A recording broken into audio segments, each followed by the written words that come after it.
Hi ಎಲ್ರಿಗೂ ನಮಸ್ಕಾರ. Welcome back to Vijayalakshmi Gowda YouTube channel. ಚಂದ್ರಾಯಪಟ್ಟಣಕ್ಕೆ ಬಂದಿದ್ವಿ. ನನ್ನ ನಮ್ಮ ಅಕ್ಕನ್ನು ಕಾರಲ್ಲಿ ಕೂರಿಸ್ಬಿಟ್ಟು ಎಲ್ಲರೂ ಬಾಟಾ ಅಂಗಡಿ ಸ್ಲಿಪ್ಪರ್ ತಗೊಳಕ್ ಹೋಗಿದ್ರು. ಆಮೇಲೆ ಅಲ್ಲಿಂದ ನಮ್ ರೂಪೇಶ್ ಅಂಕಲ್ ಕಾರ್ ಪಾರ್ಕ್ ಮಾಡಿ ನಮ್ ರಂಜು ಅಣ್ಣನ್ ಕಾರ್ಗೆ ಶಿಫ್ಟ್ ಆದ. ಏನಪ್ಪಾ ಇಷ್ಟೊತ್ನಲ್ಲಿ ಕಾರಲ್ಲಿ ಎಲ್ಲಿಗೆ ಹೋಗ್ತಾ ಇದ್ವಿ ಅನ್ಕೊಂಡ್ರ? ಆಲ್ರೆಡಿ ನಿಮಗೆ ಗೊತ್ತಾಗಿರುತ್ತೆ, ತಮ್ಮನೇಲಿ ನೋಡಿರ್ತೀರಾ ಅನ್ಕೊಂಡಿದ್ದೀನಿ. ನಮ್ಮ ಪಯಣ ಮಂತ್ರಾಲಯದ ಕಡೆಗೆ. ನಾವು ಚಂದ್ರಾಯಪಟ್ಟಣದಿಂದ 8:30 ಹೊರಟು ನಾವು ಮಂತ್ರಾಲಯಕ್ಕೆ ಹೋಗಿ ತಲುಪೋದು 5:30 ಆಗುತ್ತೆ. ಬಾಕ್ಸ್ ಓಪನ್ ಆಯ್ತು. ನಮ್ ಪೂಜಕ ಮನೆಯಿಂದಾನೆ ಅಳಸ್ಕೊಂಡು ತಂದಿದ್ರು, ಅದನ್ನ ತಿಂತಾ ಇದ್ದು. ನಮ್ಮ ಅಕ್ಕಂಗೆ ಬಲ್ದ ಕೈಲಿ ವಿಡಿಯೋ ಮಾಡ್ತಿದ್ದೆ ಅಂತ ಎಡ್ದ ಕೈಲಿ ತಿನ್ನಿಸ್ತಾ ಇದ್ದೆ. ಸರಿ ಸರಿ ನಾವ್ ಎಲ್ಲಿ ಹೋಗ್ತಿದೀವಪ್ಪ? ಮಂತ್ರಾಲಯಕ್ಕೆ ಹೋಗ್ತಿದೀವಿ ಅಂತ ಹೇಳಿ ಮಗ. ಎಲ್ಲಿ ಹೋಗ್ತಾ ಇದೀಯಪ್ಪ? ಇಲ್ವಂತ ಫೋನಲ್ಲಿ ಇಟ್ಕೊಂಡು ಜೋರಾಗಿ ಹೇಳ ಅದ್ನೇಯ. ಸರಿ ಇಲ್ಲಿ ಇಲ್ವಂತ ನೀನ್ ಕೊಡು ಬೇಗ. 1 2 3 4 ಹೇಳ್ತೀನಿ, ಬೇಗ ಕೊಟ್ಬಿಡು. ನಮ್ ಚೆರಿ ಕತೆ ಕೇಳಿ ಇಲ್ಲಿ. ನಾವ್ ಈಗ ಹೊರಟಿದೀವಿ, ಬೆಳಿಗ್ಗೆ ಆಗುತ್ತೆ ಹೋಗಿ ತಲುಪೋದು. ಇವಳಿಗೆ ಈಗ್ಲೇ ಮಂತ್ರಾಲಯ ಬೇಕು ಅಂತ ಅಳ್ತಾ ಕೂತಿಲ್ದು.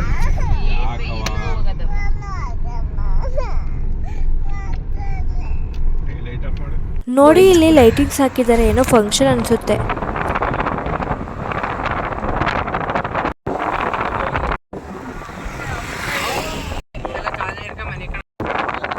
ನಾವು ಊಟ ಮಾಡೋ ಜಾಗ ಬಂತು. ನೈಟ್ ಆಗಿತ್ತಲ್ಲ, ಯಾವ್ದಾದ್ರು ಓಪನ್ ಆಗಿರುತ್ತಾ ಅಂತ ಹುಡುಕ್ತಾ ಇರ್ಬೇಕಾದ್ರೆ ಇದು ಸಿಕ್ತು. ಇದ್ರ ಹೆಸರು ಭದ್ರಂ ವೆಜ್ ಅಂತ. ಇದು ಬಳ್ಳಾರಿಲಿ ಇರೋದು. ನಮ್ ಚೆರಿ ಅಲ್ಲೇ ಮಲ್ಕೋಬಿಟ್ಟಿದ್ಲು. ಅವಳನ್ನ ಕಾರಲ್ಲಿ ಮಲಗಿಸಿ ನಾವು ಬಂದು ಕುತ್ಕೊಂಡ್ವಿ. ನಮ್ ರಂಜು ಅಣ್ಣ ಏನೇನ್ ಬೇಕು ಅಂತ ಆರ್ಡರ್ ಮಾಡ್ತಾ ಇದ್ರು.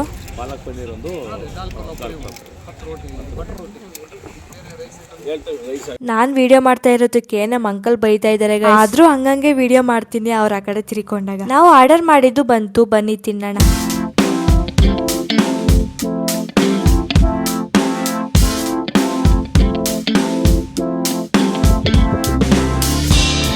ನಮ್ ಸೋನಾ ಕೃಷಿ ಜ್ಯೂಸ್ ತಗೋಬರೋಣ ಅಂತ ಹೋಗಿದ್ರು. ಅಷ್ಟೊತ್ತಿಗೆ ನಮ್ ಚೆರಿ ಎದ್ಲು. ಅವಳಿಗೂ ಊಟ ಮಾಡಿಸಿ ಅಲ್ಲಿಂದ ಹೊರಟು. ಜಾಗ ಎಷ್ಟು ಸಖತ್ತಾಗಿದ್ಯೋ, ಊಟನೂ ಅಷ್ಟೇ ಟೇಸ್ಟಿ ಆಗಿತ್ತು. ಆಮೇಲೆ ಕಡ್ಲೆ ಮಿಠಾಯಿ ತಿನ್ಕೊಂಡು ಅಲ್ಲಿಂದ ಹೊರಟು. ಒಂದ್ ರೌಂಡ್ ಎಲ್ಲರೂ ಮಲ್ಕೊಂಡ್ ಎದ್ದಿದ್ರು. ನಮ್ ರಂಜು ಅಣ್ಣ ಇನ್ನೂ ಮಲ್ಕೊಂಡೇ ಇದ್ರು. ನಮ್ ರೂಪೇಶ್ ಅಂಕಲ್ ಡ್ರೈವ್ ಮಾಡ್ತಾ ಇರೋದು. ಅವ್ರು ಆ ಕಡೆ ಫೇಸ್ ವಾಶ್ ಮಾಡ್ಕೊಂಡ್ ಬರಕ್ ಹೋಗಿದ್ರು ಅಂತ ಒಂದ್ ರೌಂಡ್ ವಿಡಿಯೋ ಮಾಡ್ಕೊತಿದ್ದೆ. ಮಂತ್ರಾಲಯ ಬಂತು. ನಮ್ಮ ಅಣ್ಣ ರೂಮ್ ನೋಡಕ್ಕೆ ಅಂತ ಹೋಗ್ತಾ ಇದ್ರು. ಅಷ್ಟವರೆಗೂ ಅಲ್ಲೇ ಕೂತಿದ್ದು. ಈಗ ಎಲ್ಲರೂ ರೂಮ್ಗೆ ಹೋಗೋಣ ಅಂತ ನಡ್ಕೊಂಡು ಹೋಗ್ತಾ. ಈಗ ಟೈಮ್ 5:30 ಆಗಿದೆ.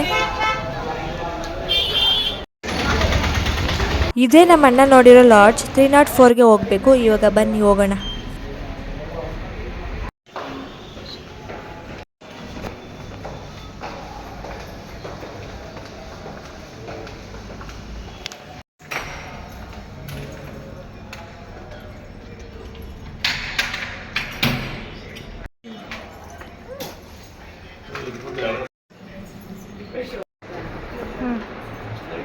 ಇದೇ ನಾವು ಉಳ್ಕೊಳ್ಳೋ ಜಾಗ. ಮಲ್ಕೊಂಡ್ ಬೇಗ ಎದೊಳ್ಬೇಕು ಅಂತ ಎಲ್ಲರೂ ಮಲ್ಕತ್ತಿದ್ರೆ ನಮ್ ಸೋನೆ ಈಗ ಚಿಪ್ಸ್ ಇಟ್ಕೊಂಡ್ ಕೂತಿದ್ಲು.